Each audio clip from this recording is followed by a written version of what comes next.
Now, to the US, where Donald Trump is distancing himself from the so-called Project 2025, aimed at overhauling the federal government. Now, it's been authored by some of his former staffers and members of the Heritage Foundation. But Patrick, why do you think that Trump is trying really hard to distance himself from this?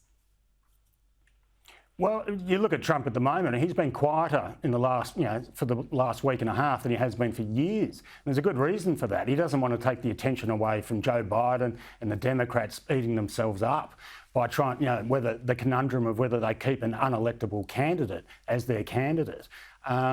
Look, I think he's being very dishonest in distancing himself from this. Some of his closest colleagues were heavily involved in it. And I think it stands to alienate potentially some of those right-wing sort of voters who are more moderate. It talks about banning the abortion pill. It talks about dismantling the education system. It would scare some of the right of centre voters. And he doesn't need to do that at the moment. He doesn't need to do anything at all. He'd rather just have all the attention on Joe Biden and whether he can finish a sentence or not. Well, that's it. I mean, Joe Biden's doing all the media for himself at the moment. All Donald Trump has to do is sit back and watch the circus unfold right in front of his eyes. He doesn't even have to try. So you raise a good point.